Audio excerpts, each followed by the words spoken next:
bienvenue dans cette nouvelle vidéo, j'espère que vous allez bien. Aujourd'hui c'est une petite vidéo sur mes nuanciers, puisque vous avez été nombreux et nombreuses à me poser pas mal de questions, puisque je vous les ai vaguement montrées dans les vlogmas, lorsque j'ai fait en fin de semaine le récap des petites couleurs que j'avais eues de la part de Aurore et de la part de Charlène, puisque j'ai eu des Distress, des Magical, etc. etc. J'ai eu les encres aussi de Laura by Laura. Et moi, mon classeur de nuanciers est fait. J'ai pris pas mal de temps à le faire l'année dernière, tellement que j'en pouvais plus de faire ce nuancier. Mais là, je suis à jour et donc du coup, pendant les vlogmas, je voulais vraiment pas perdre de temps. Je voulais pas prendre de retard sur ça, puisque ça prend énormément de temps et que je voulais être à jour. Donc je vous ai montré vaguement un petit peu mes nuanciers et vous m'avez posé beaucoup de questions. Donc du coup, aujourd'hui, on va parler classeur de nuanciers. Je pense que je vais vous faire cette vidéo en deux parties. La première partie, ça sera tout le matériel que je vais utiliser. C'est ce dont je vais vous parler aujourd'hui. Je vais vous montrer un petit peu tout ce que j'utilise. Je vais vous mettre bien évidemment toutes les références en barre d'infos et je pense que dans une deuxième vidéo on parlera des petites cartes que j'ai fait avec ma Cricut parce qu'on m'a aussi posé des questions là-dessus et j'avais pas envie de tout mettre dans la même vidéo puisque ça serait beaucoup trop long. Donc aujourd'hui on va parler matériel, je vais vous montrer mes nuanciers, comment je les ai faits, etc. Et dans une seconde partie, pour celles que ça intéresse de faire les petites cartes à la Cricut, eh bien je vous en ferai un petit tuto. Donc pour commencer, pour faire vos nuanciers, si vous voulez faire les mêmes que moi, il vous faut un classeur. C'est la base et il faut un format particulier. Moi j'ai pris du 6 par 8, mais vous n'êtes pas obligé de prendre du 6 par 8. Moi j'ai pris cette taille là parce que je voulais pas que ça prenne trop de place sur ma table de scrap, puisque je le prends à chaque fois que je scrape. Je fais quand même pas mal de colorisation si je veux faire un fond ou si je veux coloriser mes tampons. Je prends mon classeur de nuanciers pour voir un petit peu toutes les couleurs que j'ai et les couleurs que je vais pouvoir mettre ensemble. C'est surtout ça qui est important et qui va vous aider lorsque vous allez faire votre colorisation. Ça va être très très long à faire, mais je vous avoue que après c'est un gain de temps énorme. Moi lorsque je veux coloriser, si je veux par exemple mettre 3 tamponnages différents, je vais ouvrir mon classeur, je vais choisir les couleurs qui vont ensemble et ça va me faire gagner du temps puisque je commence à avoir pas mal de matériel et c'est vrai qu'on se souvient déjà pas tout des fois ce qu'on a dans la scrap room. Donc là vous avez tout de répertorié. Je n'ai pas encore fait mes nuanciers de couleurs, de combo couleurs, puisque ça aussi c'est quelque chose que j'aimerais faire et qui va également encore plus me faire gagner du temps.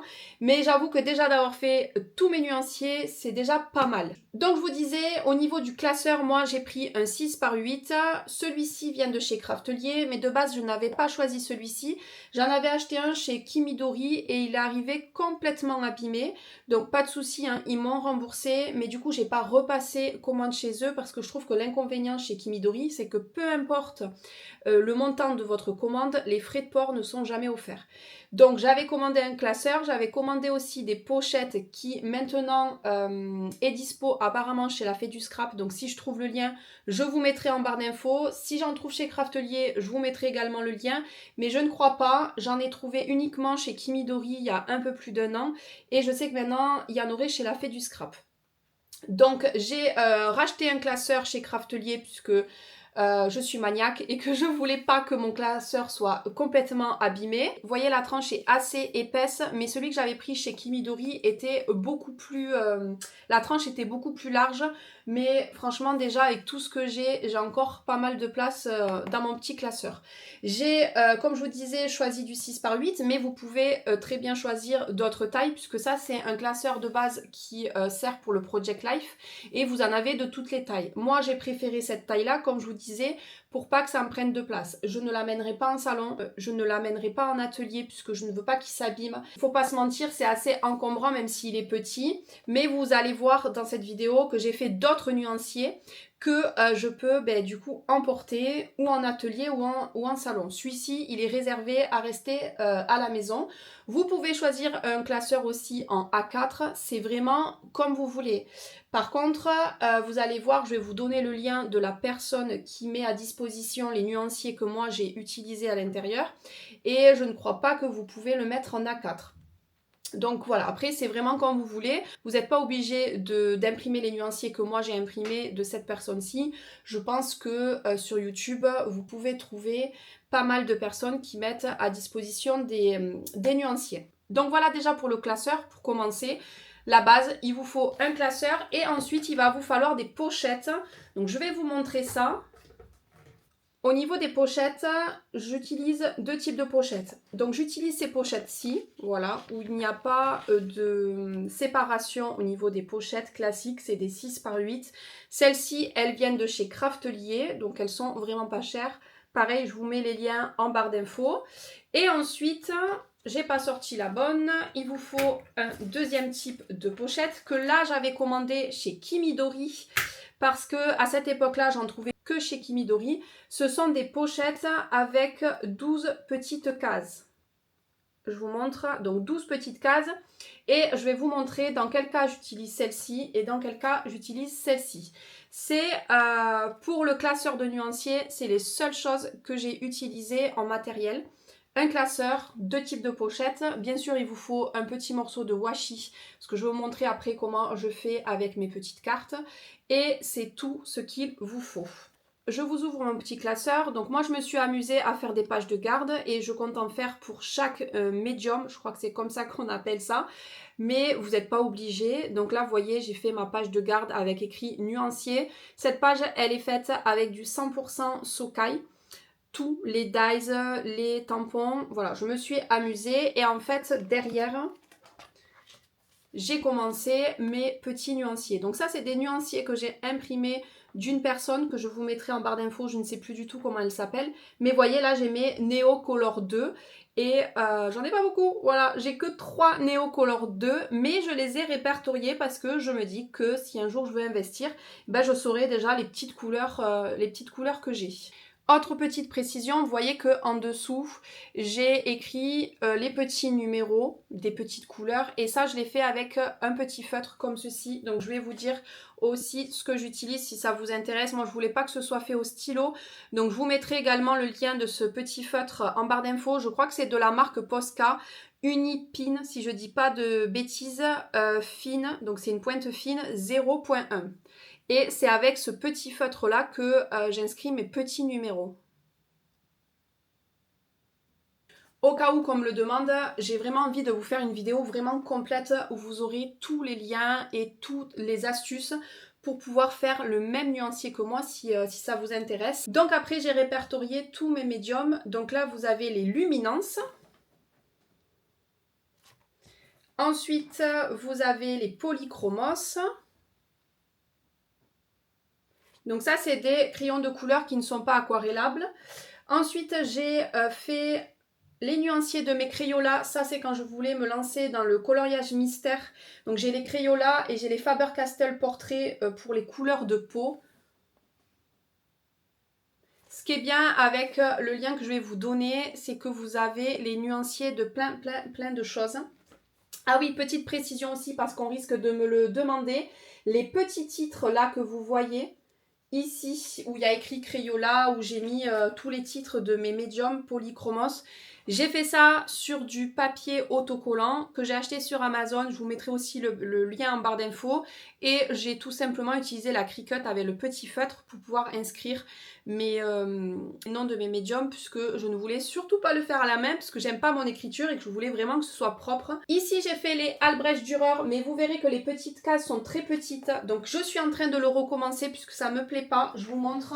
En fait, j'ai réimprimé avec des plus grosses cases. Ce qui est bien avec le lien que je vais vous mettre, c'est que vous pouvez choisir des toutes petites cases ou des cases un peu plus grandes. Et donc là, je suis en train de le refaire puisque je trouve que c'est beaucoup mieux. Là, les cases étaient vraiment trop petites. Et pour éviter d'être lassée, je fais une ligne par soir. Tous les soirs, je me fixe à faire une petite ligne. Et franchement, en un mois, si vous faites ça, je pense que vous aurez déjà bien avancé. Et surtout, si vous commencez le scrap ou que vous n'avez pas énormément de matériel, commencez-le maintenant puisque du coup, après, vous serez à jour et ça sera, comme je vous disais en début de vidéo, un gain de temps. Parce que quand on le fait alors qu'on a déjà beaucoup de matériel, c'est très très long. Moi, j'ai quasiment mis plus de 1 mois en faisant que ça pendant 15 jours ou 3 semaines de vacances. Je peux vous dire que je n'en pouvais plus. Je ne pouvais plus me les voir, mes nuanciers, mais franchement, maintenant, je suis contente de l'avoir fait. Donc, si j'ai un conseil à vous donner, si vous n'avez pas beaucoup de matériel, faites-le. Faites-le, il n'y a pas beaucoup de choses à investir à part un classeur et des pochettes. Et faites-le, ça va vous permettre de gagner énormément de temps. Et après, si vous laissez avancer la chose, vous allez avoir beaucoup de nuanciers à faire et ça va prendre énormément de temps. Si j'ai un conseil à vous donner. Donc là, j'ai fait les Albrecht Dürer. Je vous mettrai aussi en barre d'infos le matériel que j'ai utilisé, sur quoi j'ai imprimé, parce que ça, on risque de me poser des questions également. Vu que c'était pour faire des nuanciers, j'ai pas pris du matériel de qualité. J'ai principalement acheté du papier chez Cultura. Donc, je vous mettrai tout ça en barre d'infos. Vous voyez ici, j'ai fait la page de garde des Derwent. Et derrière, j'ai mes nuanciers Derwent qui sont faits. Donc ça, c'est principalement dans les pochettes sans case. Vous voyez là, j'ai fait mes aquarelles. Donc aquarelles Sennelier. Les aquarelles Isaro que je possède. Et ensuite, j'ai juste à rajouter les petites couleurs. Alors là, comment j'ai procédé? J'ai tout simplement découpé des carrés dans du papier aquarelle et j'ai apposé ma couleur. Moi, je me suis servi de la Cricut puisque c'était plus simple et ça allait me faire gagner beaucoup de temps. Donc sur une feuille A4, j'ai fait découper à la Cricut plein de petits carrés dans du papier d'aquarelle et ensuite je suis venue apposer ma couleur et ensuite je les ai collés. J'ai tout simplement tracé un trait et je les ai collés pour que ce soit bien droit. Voilà pour mes aquarelles. Après, j'ai d'autres palettes. Le but, c'est pas de vous montrer tout ce que j'ai, mais aquarelle terrain. J'ai les aquarelles du Pigmentarium 2022, du calendrier de l'Avent que j'avais pris en 2022. Et ensuite, on va passer aux petites pochettes avec les petits compartiments où là, j'ai répertorié principalement mes Distress, les mini Pad Ink, les Laura by Laura aussi et tout ce qui est poudre aquarellable également. Je vous ai sorti la feuille pour que ce soit plus facile pour vous et que vous voyez un peu mieux. Et du coup, dans ces petites pochettes, j'ai tout simplement fait des petites cartes comme ceci, où dessus, je mets un petit morceau de washi et j'appose ma couleur. Ça, c'est pour les Distress. Et c'est justement ceci que je vais vous faire un tuto pour celles que ça intéresse, pour faire les petites cartes, parce que là, vous voyez, c'est pas moi qui ai écrit, c'est la Cricut qui m'a fait toutes mes petites cartes. Donc ici, j'ai fait les Laura by Laura. J'ai également fait mes Aladine, c'est les premières encres que j'ai achetées chez Cultura lorsque j'ai commencé le scrap. Et ensuite, j'en ai jamais racheté, mais je les ai répertoriées. Ça, je l'ai fait récemment parce que j'avais oublié que j'avais ces encres. Mais voilà, au moins, j'ai toutes les couleurs. Vous savez, des fois, il vous faut un jaune particulier. Vous l'avez peut-être pas dans une Distress et vous l'avez dans une autre marque. Donc, c'est bien d'avoir tout de répertorié. Les mini pads Distress Ink que j'ai fait ici. Là, c'est les Distress Ink en gros pad. J'en ai qu'un, mais je pense que je ne continuerai pas puisque je vais tous les acheter en mini. Et là, vous avez les Distress Spritz que j'ai complété puisque Aurore m'en avait offert 2. Et moi, j'en ai acheté plein d'autres sur Craftelier parce que je les adore, ces encres. J'ai répertorié mes Bruchot. Ici, vous avez les Shimmer Powder. J'en ai que 3 pour l'instant. Et ici, c'est un set de Magical et je ne sais pas si vous verrez bien, j'essaye de vous montrer du mieux que je peux. Ici, j'ai mis une petite carte avec le nom du set. Donc voilà, ça me permet aussi de voir les sets de Magical que j'ai. Et ici, j'en ai 2 autres où j'ai tout répertorié. Et ici, vous avez les titres des petits sets. Et là, ce sont des Magical que j'ai qui se vendent à l'unité et mon nuancier est terminé. Voilà, c'est tout ce que j'ai pour l'instant et je suis à jour et ça, je peux vous dire que je suis très très contente d'être à jour de mes nuanciers. Donc voilà, pour vous faire un petit classeur de nuanciers, comme je vous disais, pas grand chose, un classeur, 2 types de pochettes et ensuite vous répertoriez vos médiums, un petit morceau de washi pour pas que ça bave sur votre petit titre. Et voilà, il n'y a plus qu'à faire ces petits nuanciers. Ça, comme je vous disais, je le garde à la maison et j'ai fait d'autres nuanciers. C'est pour ça que je vous dis que ça m'a pris énormément de temps, puisque ça m'a pris du temps à faire ce classeur. Mais j'ai créé d'autres nuanciers que je vais vous montrer. J'ai fait également des petits nuanciers comme ceci, que ça, je peux emporter par exemple en salon ou en atelier. Donc je vais vous les montrer un peu plus en détail. Pour commencer, je vais vous montrer ceux des aquarelles. Donc je les ai mis sur un petit anneau, comme ceci. J'ai fait toutes mes palettes d'aquarelle. Devant, j'ai mis mon petit titre avec les petites feuilles autocollantes que j'avais pris sur Amazon. Donc vous avez les Isaro, la palette d'aquarelle terrain. Ici, c'est le pigmentarium du calendrier de l'Avent. Et sur du papier aquarelle, je suis venue ici mettre mon petit titre. Et en bas, le nom de ma couleur. Et ici, j'ai fait un petit swatch de couleurs. Et donc, du coup, vous avez toutes les couleurs qui sont répertoriées. Ça, je m'en sers aussi à la maison. Donc, je les ai suspendus à un panneau Scadis.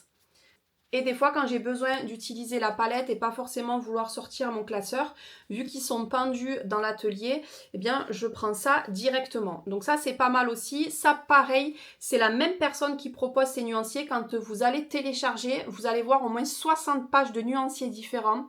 Il y a d'autres formats de nuanciers que j'ai pas fait encore, mais que j'aimerais. Par exemple, faire un nuancier de tous mes médiums par couleur. Ça, c'est quelque chose qui va me prendre énormément de temps, mais qui, par exemple, vont servir lorsque vous allez scraper, puisque du coup, je vous donne un exemple. Si vous voulez scraper du rouge, ça sera la couleur dominante. En faisant ces nuanciers-là, eh bien, vous sortez toutes les couleurs rouges que vous avez.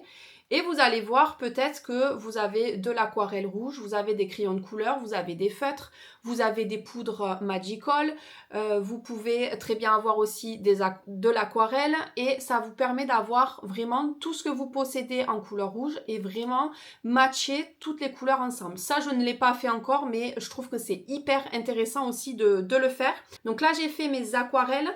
J'ai également fait, mais ça, je l'avais fait il y a très longtemps, mon nuancier de Derwent comme ceci, qui est toujours apporté pareil dans la scrap room.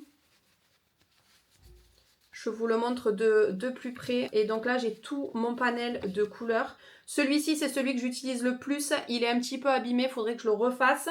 Mais j'ai également fait les luminances et j'ai fait les polychromos. Ça veut dire que si je les apporte en atelier, ça me permet de voir un petit peu les couleurs que j'ai.